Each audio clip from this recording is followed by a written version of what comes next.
My name is Karine. I come from the Netherlands, and I will start and Rane will end. When Matthew met us in October, he saw another woman as you see.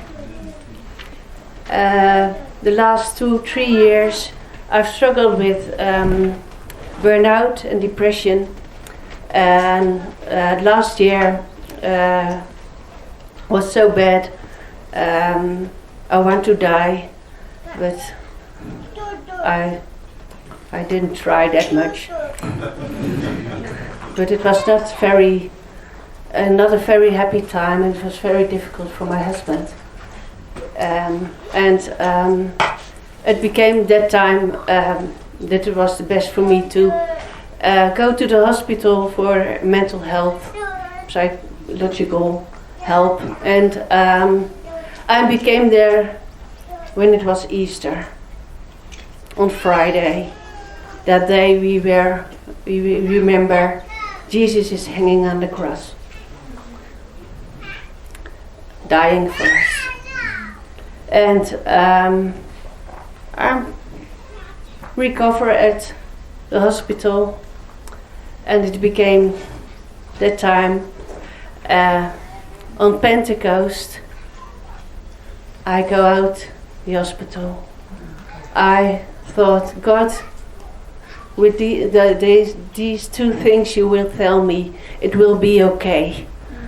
And but I was still suffering. You are at home, but when you don't feel well, you are suffering with it. And I was wondering, God, why don't you fix it? You can fix it for me. Because I loved him from when I was young. I was always singing for him, and when I grow older, I worked for him, and I thought, why you don't fix it for me? But I realized God gave me the Spirit, but I have to take a step, like William said in the lessons and here. And I think it was end of November. After I came from the hospital, I was joining every Tuesday a prayer meeting, and they pray a lot for me. And on that November, when I came in the room, my friend said it was like darkness came in, and they prayed for me. And there was an old woman from Curacao with a big smile on her face. Well, she was suffering much things, but she had the joy of the Lord. And she said to me, I've only one word for you. Stand up. Stand up.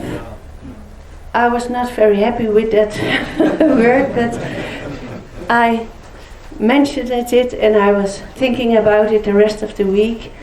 And I think it was months earlier, I said to Rane, if we ever go back to Africa, because we went there 4 years ago, then I will be baptized.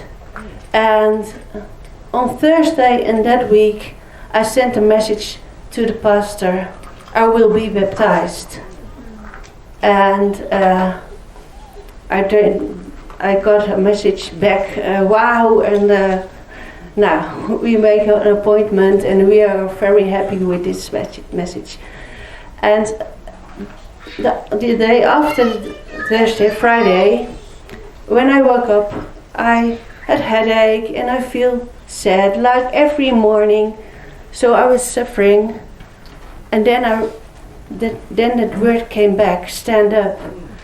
And so I thought, this is what I have to do. I have to say to God, I confess that I'm only looking at my circumstances and only busy with my feelings and with all my thoughts. But you gave me so much.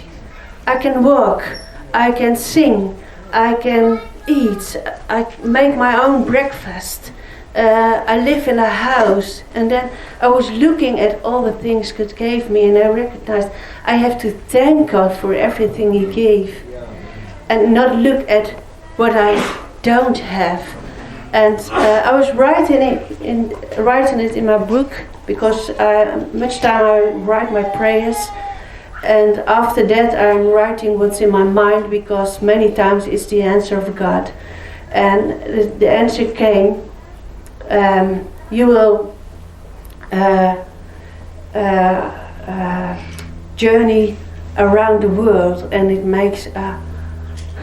makes me feeling happy, because that was our desire. But yes, how could we go back to Uganda while I was sick and I feeling bad? And on that Friday I recognized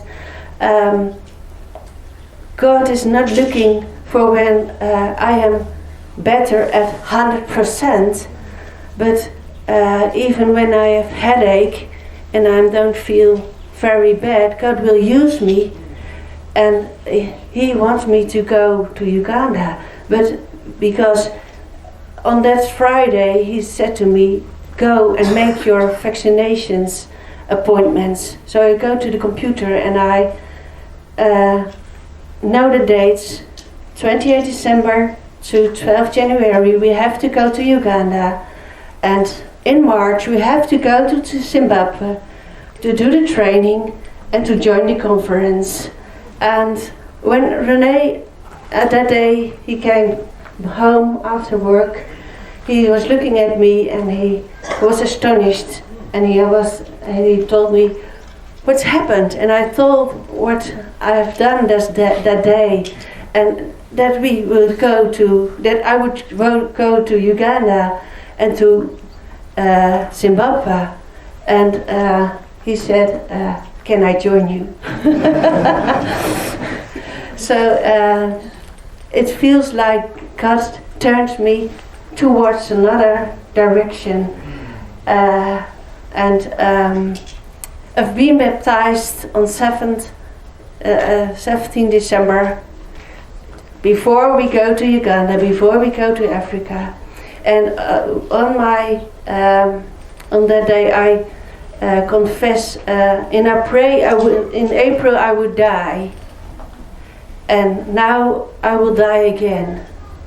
I will die with Jesus, and I will stand up in new life with Him, because I know I was always busy with control, with fear, what will happen, and how will it go, and always busy with my circumstances, and not looking at God, that He has the control of all those things. And now I have stepped in a new life, and Rane can witness of the change what had happened, and also Matthew can testify how I am changed after my baptizing. And I think Rane will tell his story and about Uganda.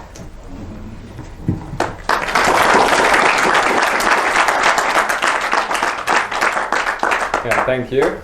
You are incredible.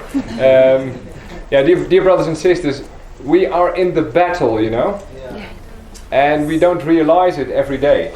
But 4 years ago, our journey started because God was calling us to Uganda. We have some friend there, and she came back to Holland, and she asked us, "Can you come to Uganda to tell the people how to grow vegetables?" And I was like, "Are you mad?" Because I was never been before in Africa. So I say no, I don't want to do that. But God was just, every week, He was just pushing me like, did you remember the question? I told you to go, so why do you wait? So after 3 months, I decided to go, you know. And we go there, and I was teaching 25 people for 6 days.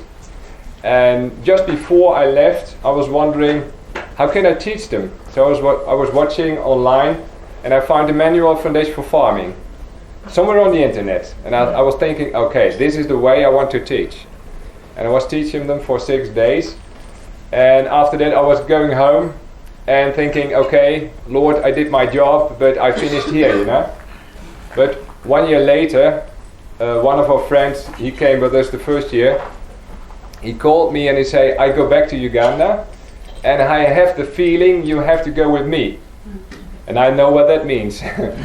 So we went back together, and I was really amazed because some of the families we taught were able to grow enough food for the whole year for the family within 6 days. So I even didn't know the training was so effective, but it's really good. So we, from that point on, we started to encourage people over there, and we started a demo garden. We built a trainings building with a seed storage in it, with a library. And at the moment we have a beautiful team of 20 local people running the training on that plot, on the training center. And my message to you all is, if you start doing things in the kingdom, be aware you are in a battle, because we have experienced it. But the good news is God can do miracles, because if you just stand up straight and you go on, He will bless you. And I will read a very short chapter from Isaiah 43. Let's see. You have heard it before, but it is a really important part in the Bible. Isaiah 33, verse 18. Forget the former things. Do not dwell on the past.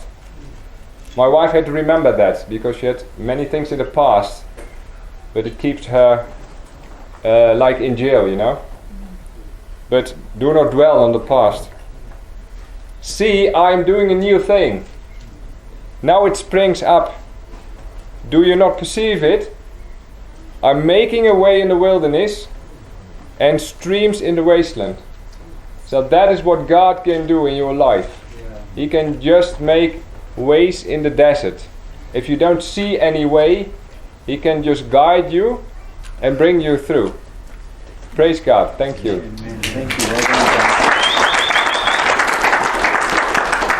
I have all the things that I think, oh, I have to say that. And it's, yesterday we heard about praying, and I will testify, there were many people in the Netherlands, in Uganda, and when Matthew met us at home here in Harare, he prayed for me, for us. And every day my husband was on his knees for me to pray, and also to pray for God, when will we go back to Uganda. So pray,